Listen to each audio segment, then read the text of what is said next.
Hello, my friends, hello, and welcome once again to the Rustic Von Lodge.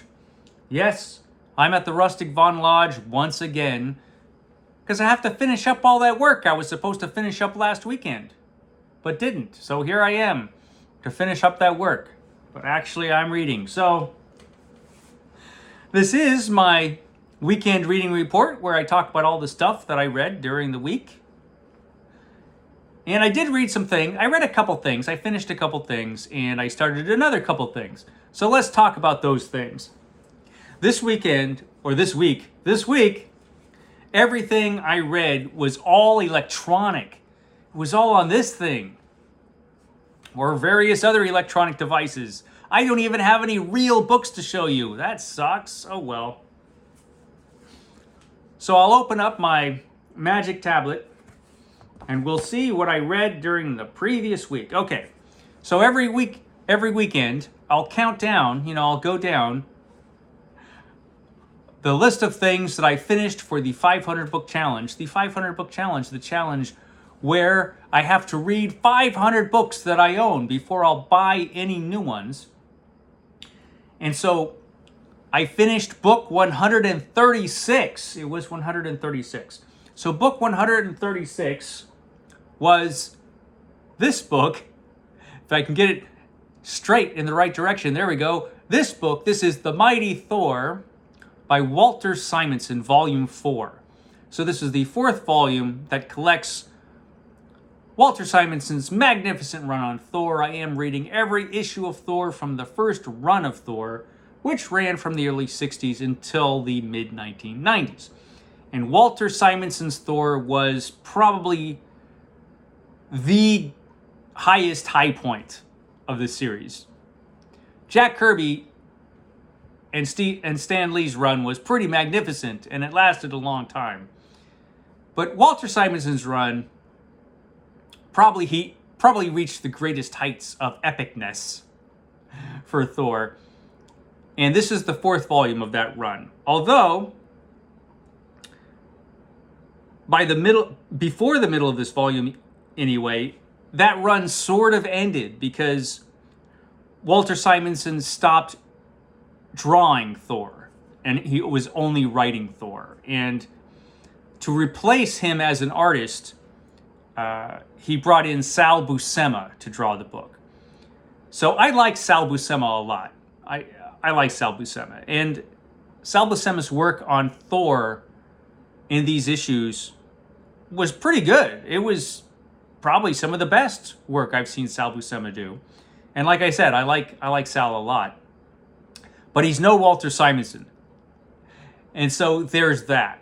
So it kind of feels like definitely feels like the best part of the run was over. His run as an artist is over at this point. And he's just writing the book. And even the writing seems less inspired by this point. So the best of Walter Simonson's work on Thor is over at this point. He's still writing the stories, and they're still good stories. These are still good issues. And like I said, Sal Buscema does a really good job. He's just not Walter Simonson. And so it feels like it was a brief run, but I guess it lasted over a year. I can't remember how long Walter Simonson drew the book. I've been reading them all in these collections, so it's kind of hard to remember how many issues there were. But it's great stuff. But this, it's the downward trend for Walter Simonson at this point. So I finished this. There is one more collection that collects the rest of Walter Simonson's issues of Thor. So I'll pull that out. But there was also a random issue of Thor that was not collected there because there were a couple issues of Thor that Walter Simonson didn't write or draw. And this is one of them. This is Thor issue 370, and it has artwork by John Buscema and P. Craig Russell. So that's pretty great.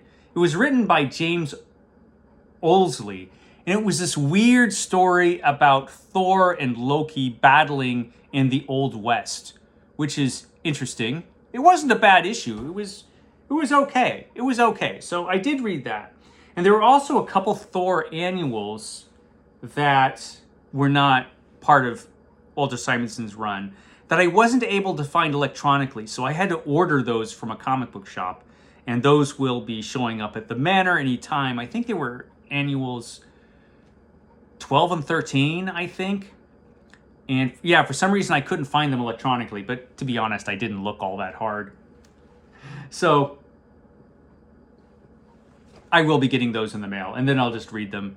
I'll read the actual original issues of those. And so the next thing I'm reading is this for Thor. This is Walter Simonson Visionaries. For some reason, when I was buying the Thor by Walter Simonson collections, there were some issues that were not, there wasn't a volume 5 that I found. But there was an older set of books called The Mighty Thor, Walter Simonson Visionaries, that did have the final issues of Walter Simonson's run on Thor, and this is it. This is the final collection, and this is the end of that run. And after this, I have, everything after this is collected in Epic Collections, which I have. I have all of Thor Epic Collections. And so I have 8 more Epic Collections to read, which collect all the remaining issues of the first run of Thor. So I'm getting there. It's been incredibly fun, this project. So yeah, a lot of Thor. I've been reading a lot of Thor. But what else have I been reading? Okay, let's get to this book, Morgenstern and Others by Hugh B. Cave. Morgenstern and Others. So Hugh B. Cave was a pulp writer, and he wrote some really interesting pulp stories. And he wrote so many pulp stories, and he wrote so much stuff, Hugh B. Cave, in his lifetime. He lived into his 90s, and he was writing that whole time. And he was still publishing books and writing books right up until the end. And so he has a lot that he wrote. And he's probably most famous for his horror stories from the pulps. And this book was originally collected and put together by the great editor Carl Edward Wagner. He put together this massive collection. It's 600 pages. Very entertaining, extremely over-the-top pulpy.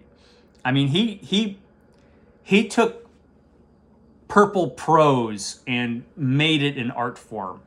Let me just read you the first couple paragraphs from the first story, which is Morgenstern. So this is just an example of Hugh B. Cave's pulp writing. The night hours are terrifying in that part of the country, away from traveled roads and the voices of sane men. They bring the moan of lost winds, the furtive whisper of swaying trees, the agony wail of frequent storms.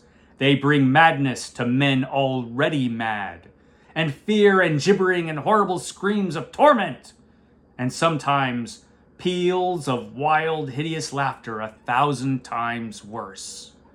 And with the dread of darkness that night came other fears, more acute and more terrifying, to clutch viciously at the man who sought to escape. Macabre horrors of the past, breeding anew in the slough of his memory. Visions of the future, huge and black before him. Grim dread of detection. So, and that was restrained compared to some of the writing in this book. So, very pulpy stuff. And, I mean, this is full of all the kinds of things that you would expect from the old horror pulps, the old Shudder pulps and weird pulps that he wrote for. You've got vampires and other monsters in this. You've got, just insane killers. You've got all kinds of stuff going on. There is some period racism, as you would expect in a collection of pulp stories from this time, from the 1930s, 20s and 30s, I think. And it's really ridiculous when it shows up. But like I said, you kind of expect that kind of thing from pulp writing at the time.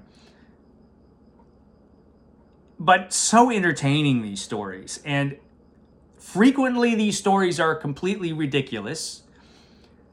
Some of the stories are not great, but he was writing these really, really fast. I mean, he was churning these out because he was a professional writer. This is how he made his money. So he just cranked out these stories.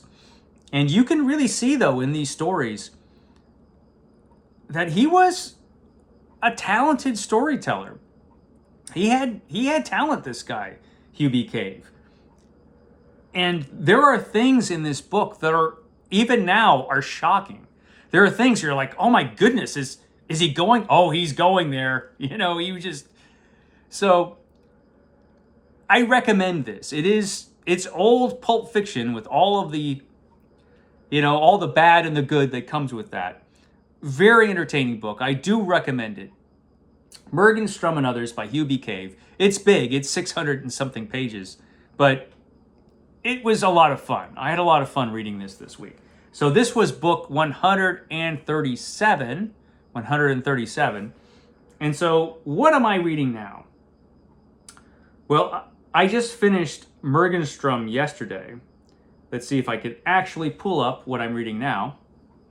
What I'm reading now is Interview with a Vampire by Anne Rice. So I decided to finally get back to reading Anne Rice. I've been intending to forever. And so I started with Interview with a Vampire, the first book in the Vampire Chronicles, which I've read a couple times before.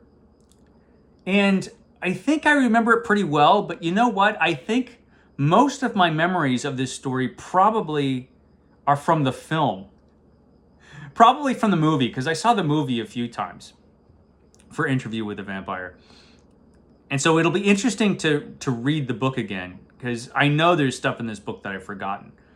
Even just from the little bit I read of this book this morning, I'm thinking, okay, there's a lot in this that I'm going to have forgotten, because it's probably been since the 90s, maybe. It's probably been since the 90s since I've read this book, Interview with a Vampire. We'll see. I have on the Kindle, in my Kindle library, I have all of Anne Rice's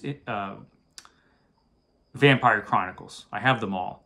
And I also have the Mayfair Witches and a bunch of other books, like the Mummy book, and I've got some werewolf books, which I never hear anything about, which makes me nervous about those books. But Interview with a Vampire, I remember really, really liking, and I've enjoyed it so far, just the few pages I've read this morning. So yeah, Interview with a Vampire. I will give you a full report of that book next week, because I will for sure finish reading it by then. And I don't know what I'll be reading next. It will still be May, so we're still in Horror Mayhem, the fantastic reading event Horror Mayhem, where we read horror fiction. And I am having a good time reading horror fiction this month. So I don't know what I'm going to be reading after Interview with a Vampire. I don't know. I'm not going to jump right to Vampire Lestat. I will probably read something else. So we will see what that will be. But yeah, that's what I read this week. That's it. And I've got nothing else to show you because I'm up here. I think I did get an Epic collection in the mail, but I'll show you that next time when I'm back home. Okay, guys, I will catch you next time.